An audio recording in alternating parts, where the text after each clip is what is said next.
دلیل مثال کے طور پر آپ جانتے ہیں بابر اور رانا پرتاپ، بابر اور رانا پرتاپ کے درمیان جنگ ہوئی. آپ جانتے ہیں بابر کا ساتھ دینے والا جو پوری فوج کا جو سردار تھا، بابر کا ساتھ دینے والا ایک ہندو تھا. ایک ہندو تھا اس وقت پر، بابر کا ساتھ دینے والا ایک ہندو تھا، اور ادھر رانا پرتاپ سنگھ کو ساتھ دینے والا اور پورے فوج کا جو ذمہ دار تھا اس کا نام تھا حکیم سوری. اس کا مطلب آپ اندازہ لگا رہے، ادھر بھی ہندو ہے ادھر بھی مسلم ہے. جہاں مسلمان ہیں ان کے ساتھ ہندو بھی ہے، اور جہاں پر مسلم ہے ساتھ میں ان کے پاس ہندو ہے. اس کا مطلب یہ نکلا کہ وہ ریلیجن کی بنیاد پر جھگڑے تھے ہی نہیں، وہ تخت کے لیے تھے، سونے کے لیے تھے، جائیداد کے لیے تھے، اپنی کرسی بچانے کے لیے تھے، اپنے اقتدار کو بچانے کے لیے تھے. پرانے زمانے کا مزاج اگر آپ سمجھیں گے تو یہ جو واقعات کو پھرایا جا رہا ہے کہ دیکھو اس زمانے میں حملے ہوا کرتے، تو اس زمانے میں مزاج تھا نہیں. جب تک انگریز ہندوستان میں آئے نہیں اس زمانے میں ہندو مسلم جیسے کچھ فیلنگ تھے ہی نہیں. مثال کے طور پر یہ کہا جاتا کر دونوں کو لڑانے کی کوشش کرتا ہے اور ہوشیاری کے ساتھ طاقت لا کر ان سارے نعمتوں پر قبضہ جما لیتا ہے. تو ایسے وقت پر بی کیا کرتا ہے؟ اے کی بھی حفاظت کرتا ہے اور سی کو مار کے بھگانے کی کوشش کرتا ہے. اے کی حفاظت کر رہا ہے، پورا خون کس کا بہ رہا ہے؟ بی کا بہ رہا ہے. قربانیاں کون دے رہا ہے؟ وہ بی دے رہا ہے. اور سی کو مار کے بھگاتا ہے، سی والے شخص کو مار کے بھگاتا ہے، سی کیٹیگری پیپل کو مار کے بھگا دیتا ہے. جب یہ سی کیٹیگری کے لوگ بھاگ جاتے ہیں، اے والوں کو خیال آتا ہے کہ اب یہ بی والوں کو ہی بھگا دے. جب تک ضرورت پڑی برابر بی کیٹیگری کو تم نے استعمال کیا، ڈیولپ کیا، زمین لہلہانے لگی، زمین کے اندر نعمتیں آنے لگی، یہاں تک کہ سی جب آیا تو اس دشمن کو مار کے بھگانے کے لیے بھی انہوں نے قربانیاں دی. جب جب پڑا گلستہ کو خوں ہم نے دیا، جب جب پڑا گلستہ کو خوں ہم نے دیا. جب بہار آئی تو کہتے ہو کہ تمہاری نسبت کیا ہے، تم کون ہو. یہ ہے، اس چھوٹی سی مثال سے آپ سمجھ سکتے ہیں کہ جواہر لال نہرو اپنی کتاب the discovery of India page number 226 کے بعد پڑھی آپ. میں نے سارے PDF ڈاؤن لوڈ کیے، 2 دن سے لگاتار دیکھ رہا تھا. جو بھی بات میں کہہ رہا ہوں کتاب کا حوالہ ہونا چاہیے، کتاب کا حوالہ ہونا چاہیے. دا ڈسکوری آف انڈیا پڑھیے، پیج نمبر 226 کے بعد پڑھتے ہیں. 3 کتابیں ضرور پڑھنا. جب آپ آزادی کے یہ مسائل جو آپ کو میں بتا رہا ہوں کہ پرانے زمانے میں ہندو مسلم نام کے ایسی فیلنگ ہی نہیں تھی، وہ مل جل کر ایک ٹیم ورک کے ساتھ ایک میوچول کو ایگزسٹنس کے ذریعے سے جیا کرتے تھے. یہ تو بعد میں آزادی کے بعد سے ہم دیکھ رہے ہیں کہ مسلم اور ہندو کے اس ٹائپ کے فیلنگز آ رہے ہیں. تو دا ڈسکوری آف انڈیا یہ کتاب ضرور پڑھیے. India wins freedom Maulana Abul Kalam Azad رحمۃ اللہ علیہ کی کتاب ہے، بڑی زبردست کتاب ہے. مولانا ابوالکلام آزاد رحمۃ اللہ علیہ نے کہا تھا کہ میرے مرنے کے 30 سال کے بعد اس کو چھاپنا، اس سے پہلے نہ بتانا کہیں فساد نہ ہو جائے. 30 سال کے بعد انہوں نے جو کہا وہ 30 سال کے بعد انہوں نے کہا کہ میں جو کہہ رہا ہوں 30 سال کے بعد یہ ہوگی حالت، یہ ہوگی حالت، یہ ہوگی حالت. اتنا ان کو تجربہ تھا، اتنا ان کو ایکسپیرینس تھا کہ یہ تم فیصلہ جو لے رہے ہو پارٹیشن کا، پاکستان الگ انڈیا الگ کا جو تم فیصلہ لے رہے ہو، اس کے کیا کیا نقصانات ہوتے ہیں، وہ 30 سال کے بعد کیا کیا ہوں گے اس کے اندر بتا. اور لوگ کہتے ہیں کہ سارے جتنے بھی انہوں نے باتیں بتائی ان کے ایکسپیرینس کی بنیاد پر وہ پورے نقصانات دیکھے گئے. انڈیا ونس فریڈم، میں experience with the truth, Gandhi ji کی کتاب ہے. اگر آپ یہ کریں گے مختصر ہندوستان کی تاریخ، غلام رسول مہر، اگر آپ یہ کتابیں پڑھتے ہیں، دا indiagate.com یہ ویب سائٹ پڑھتے ہیں، اور جو ویب سائٹس میں نے آپ کو بتائے اور جو ٹاکس میں نے آپ کے سامنے بتائے، اگر آپ ان سب کو پڑھتے ہیں تو آتھینٹک آپ کے سامنے ایک نقشہ آئے گا کہ پرانے زمانے میں اس ٹائپ کا کمیونلزم تھا ہی نہیں. اب ہندوستان میں جب انگریز آتے ہیں تو اورنگزیب کو پتہ چلتا ہے کہ یہ انگریز آہستہ آہستہ ہندوستان میں قدم جما رہے ہیں اور بہت جلد یہ ہندوستان پر قبضہ کریں گے. تو جب تک اورنگزیب زندہ تھے اس وقت تک انگریز کہہ رہے تھے بڑا تیز آدمی ہے, بڑا بہادر آدمی ہے, انگریز پر نہیں مار سکتے تھے. تو اسی لیے انگریزوں نے انتظار کیا کہ یہ اورنگزیب اگر ہٹے گا یا اورنگزیب کمزور ہوگا تو تب دیکھیں گے. 1707 میں جیسے ہی اورنگزیب رحمت اللہ علیہ کا انتقال ہو جاتا ہے تو ہندوستان 4 بڑے بڑے حصوں میں تقسیم ہو جاتا ہے. فرقہ واریت, طوائف الملوک اس کو کہتے ہیں. ہندوستان 4 حصوں میں تقسیم ہو گیا 1707 میں. ایک ہے دکنی ریاست, نظام سرکار یعنی حیدرآبادی حکومت, حیدرآباد کی دکنی حکومت جس کو آپ کہتے ہیں. دوسرا ہے سراج الدولہ بنگالی حکومت. تیسرا ہے دہلی حکومت, دہلی سلطنت دہلی یعنی مغل سلطنت کا ایک حصہ, دہلی سے لے کر ازبکستان تک, افغانستان, پاکستان, ازبکستان تک. اور ادھر میسور کی حکومت ٹیپو سلطان اور ان کے والد حیدر علی صاحب. یہ ہندوستان 4 حصوں میں تقسیم ہو گیا. انگریز کے لیے بڑا بہترین موقع مل گیا. انہوں نے کہا کہ ہندوستان اکائی میں تھا, اب 4 حصوں میں تقسیم ہو گیا, تو اب تو ڈیوائیڈ اینڈ رول, ان کو آپس میں لڑا کر خوب فائدہ اٹھایا جا سکتا ہے. اب یہاں پر انگریزوں نے کوشش کی کہ ہندو اور مسلمانوں کے درمیان ہندو اور مسلم کی فیلنگ لانے کی کوشش کی.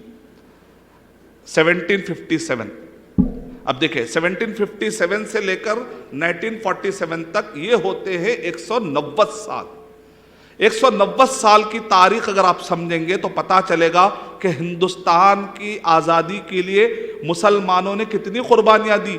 وہ جو سی کیٹیگری کے لوگ ہیں, جب یہاں کے لوگوں کو دیکھا کہ دونوں مل جل کر کافی ہندوستان کو ترقی دے چکے ہیں, یہاں تک کہ آپ جانتے ہیں ہندوستان ایک وقت میں تو سونے کی چڑیا, یہ جتنے بھی آپ دیکھ رہے ہیں قلعے, ایک زمانے میں اس میں ہیرے جواہرات جڑے ہوئے تھے, ہیرے جواہرات.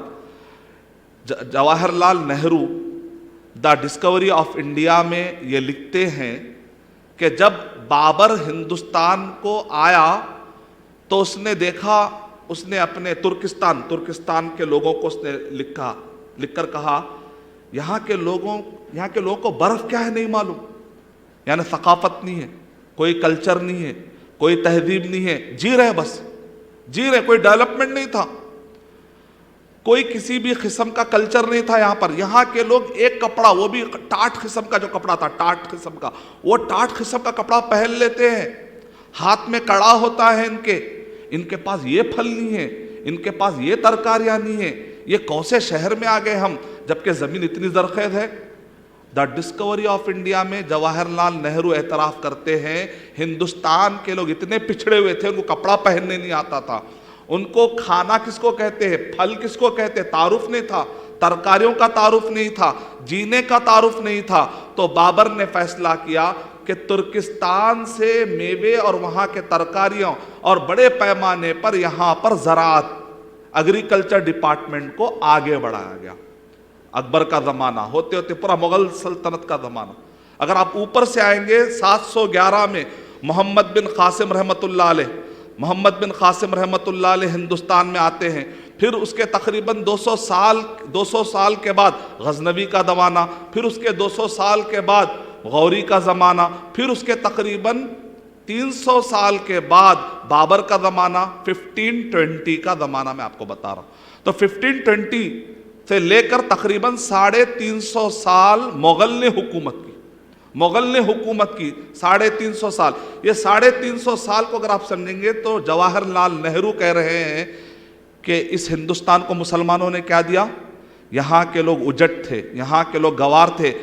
بابر کہہ رہا ہے کہ یہاں کی عورتیں عجیب ہیں, ایک لنگی پہنتی ہیں اور اسی کا لمبا کپڑا اپنے سینے پہ ڈال لیتی ہے اور پیٹ کھلا رہتا ہے.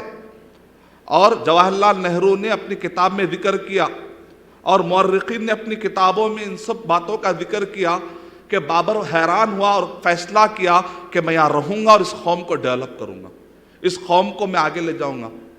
ہندوستان سے مسلمانوں کی وفاداریاں ایک ہو تو بتلاؤں, میں انشاءاللہ 10 بتاؤں گا, ابھی آپ کو 10 بتاؤں گا انشاءاللہ.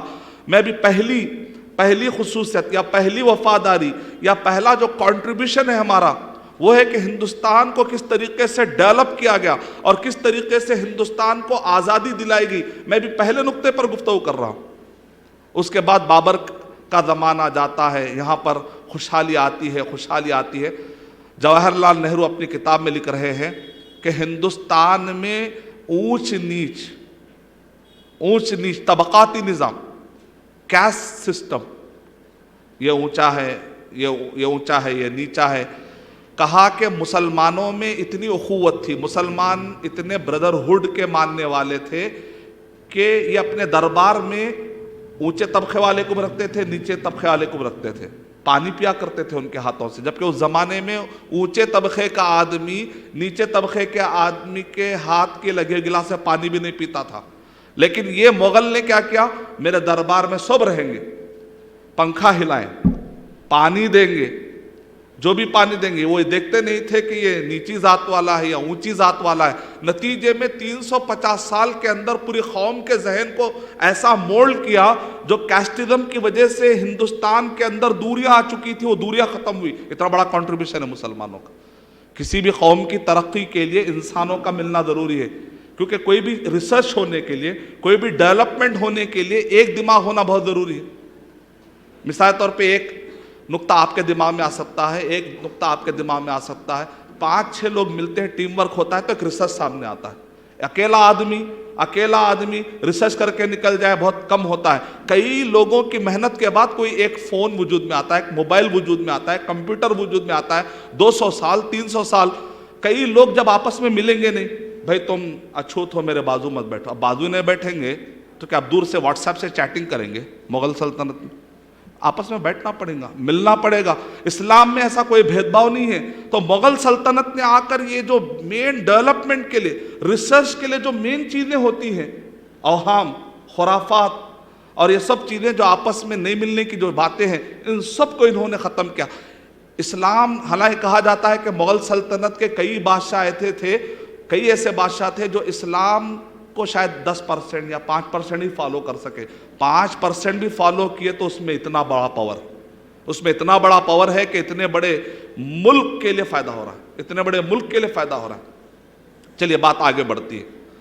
اب اس کے بعد یہ اورنگزیب 1757 1857 1947 کل ملا کر کتنا ہوا؟ 190 سال. سب سے پہلے انگریز کیا کرتے ہیں؟ بنگال کی حکومت پہ نظر رکھتے ہیں، کیونکہ وہیں سے آئے تھے وہ. سراج الدولہ اور انگریزوں کے درمیان جنگ ہوتی ہے پالاشی کے مقام پر،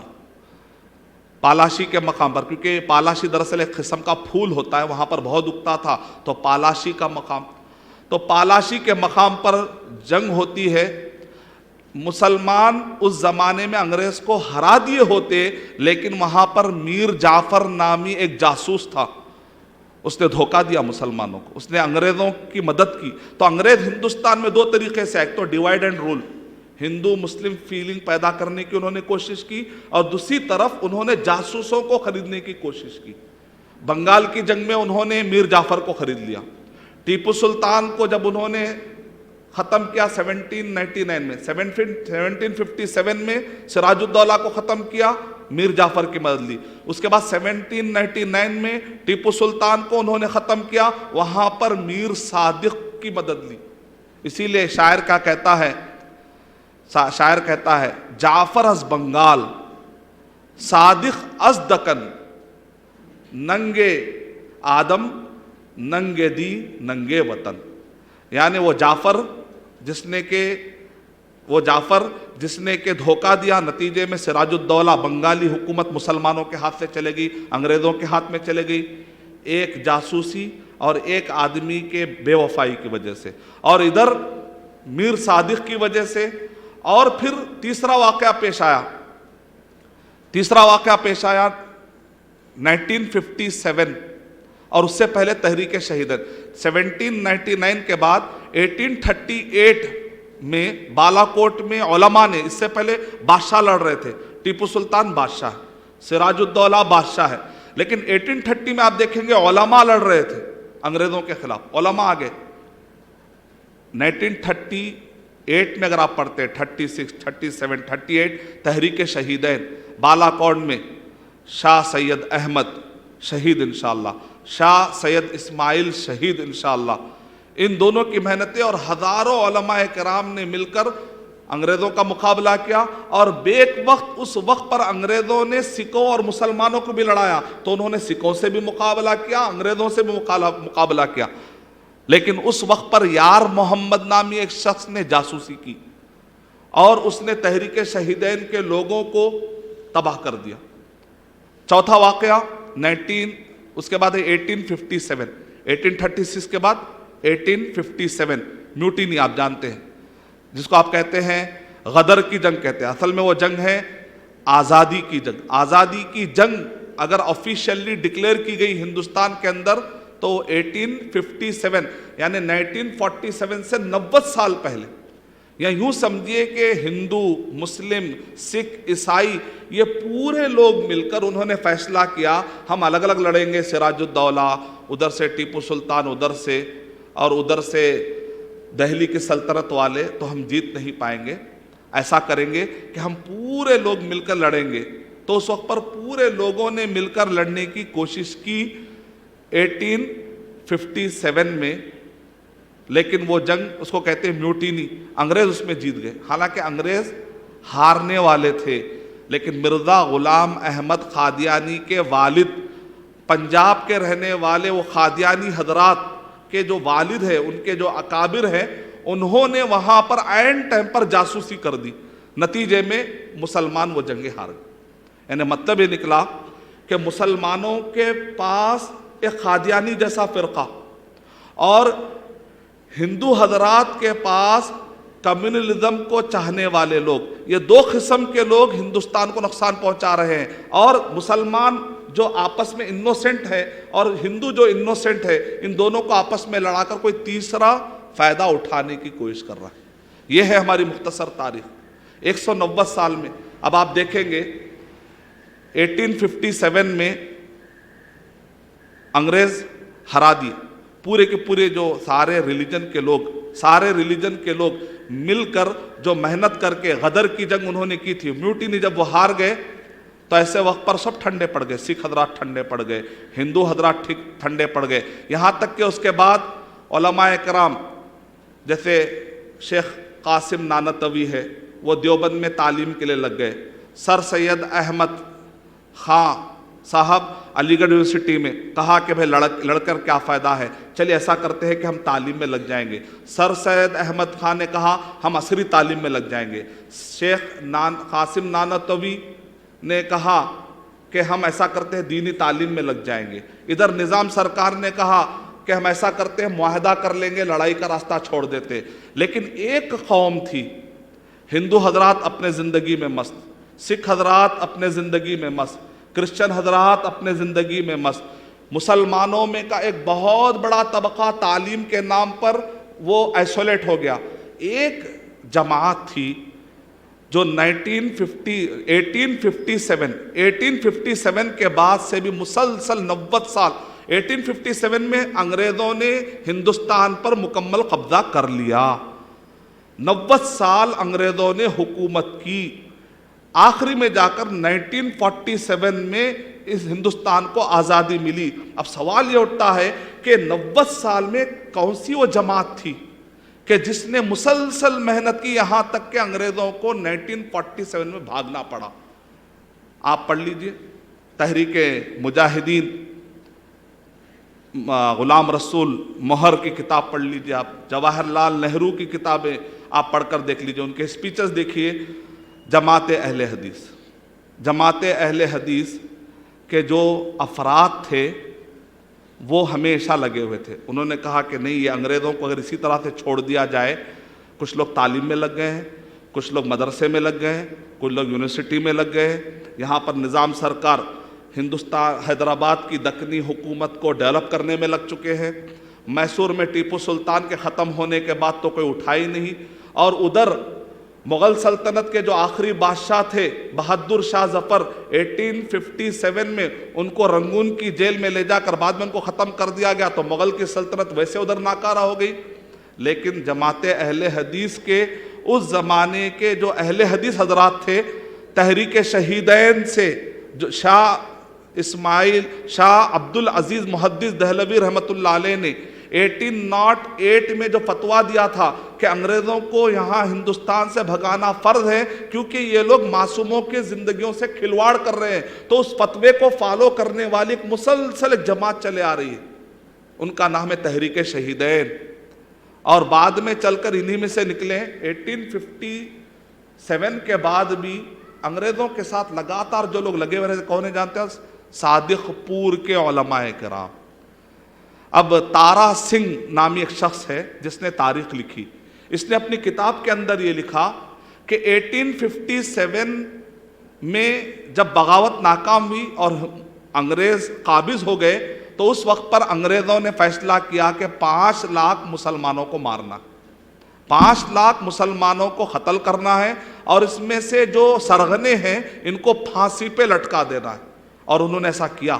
تارا سنگھ نے اپنی کتاب میں لکھا وہ 5 لاکھ جو مسلمان تھے وہ پورے کے پورے اہل حدیث تھے، یعنی مطلب اکلا کہ اہل حدیث حضرات ابھی بھی تیار نہیں تھے کہ انگریزوں کی حکومت قبول کر لے، مسلسل طور پر، یہاں تک کہ ایک تقریر کا حوالہ دیتے ہوئے کتاب میں لکھا ہوا ہے کہ نہرو نے یہ الفاظ کہے اپنی تقریر میں، آزادی کے لیے جتنی لڑائیاں لڑی گئی 190 سال میں، اگر ان سب کو ترازو کے ایک پلڑے میں ڈال دیا جائے اور دوسرے پلڑے میں صادق پور کے علماء اہل حدیث کے قربانیوں کو اگر ڈال دیا جائے تو علماء صادق پور اہل حدیث کا پلڑا جھک جائے گا۔